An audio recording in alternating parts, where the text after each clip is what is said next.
ভিডিওটা দেখেন। এক ফুলা তার মারে জিগাইতেছে, আচ্ছা মা, সন্তানের চামড়া কাটতে জুতা বানায় দিলেও নাকি মায়ের ঋণ কখনো শোধ হয় না। একটা সন্তান কি তার মায়ের কাছে এতটাই ঋণী? তখন আম্মা কইতেছে গীতা যে বাজার টেবিলের উপর ভাত রাখা আছে, ঝাঁত গিয়ে খায়ানি। তখন ফুলাই কইতাছে যে আম্মা আমি তোমারে কইলাম কিতা আর তুমি আমার কইতাছো কিতা? মানে পুলাই বা না তো সেইটা কইতে গেব ওরে। মাই কইতাছে আমার একটা সত্য আছে, যে সত্য যদি তুই রাজি থাকস তাহলে আমি কমু। কয় কি তাকো? যে টেবিলের উপরে ভাত রাখা আছে, এই ভাত গুলা যদি মাইকে আজকে তুই আমার মুখে খাওয়াই দেস তাহলে তোর প্রশ্নের উত্তর পাওয়া যাবি।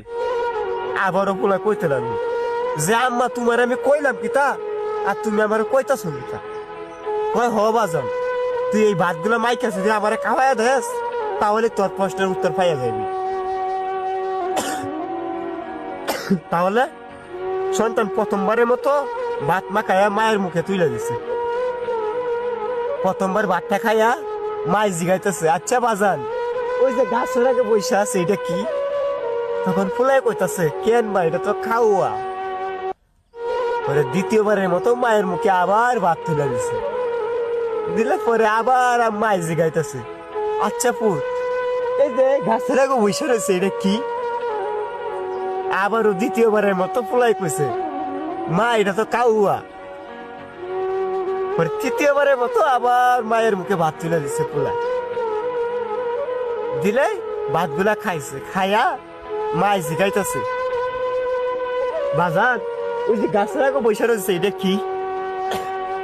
মা তোমার না কইলাম এটা খাওয়া, কেন বারবার জিগাইতেছে? চতুর্থবারের মতো আবার মায়ের মুখে ভাত তুলে দিছে। মাই ভাত গুলা খাইছে, খাইয়া জিগাইতেছে, পুত ওই যে গাছের আগে বসে রয়েছে এটা কি? তখন পোলাই করছে কিন্তু ভাতের প্লেটটা মাটিতে ফালাই দিছে। ফালাই দিয়ে কইতাছে, আম্মা তোমার না কতবার কইছে এটা খাওয়া খাওয়া, কেন লেগে বারবার আমার প্রশ্ন করতেছে? তখন মা আস্তে ধীরে বলল, বাজান তুই যখন ছোট ছিলি ঠিক এই জায়গার মধ্যে বইসা তোর মুখে আমি ভাত তুলে দিতাম আর তুই আমার জিগাইতি, আম্মা এটা কি, আম্মা এটা কি?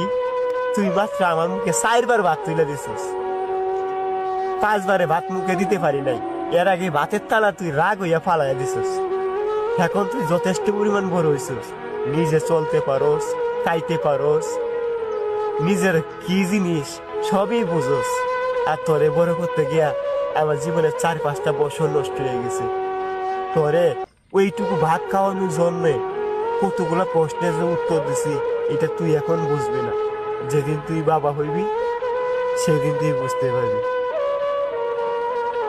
দয়া করে কেউ মা বাবার মনে কষ্ট দিবেন না। মা বাবার মতো আপন কেউ হইতে পারে না। একটা সন্তানকে বড় করতে কতটুকু কষ্ট যে করে একমাত্র বাবা মাই ভালো করে জানে। ভালো থাকুক সকলের বাবা মা। আর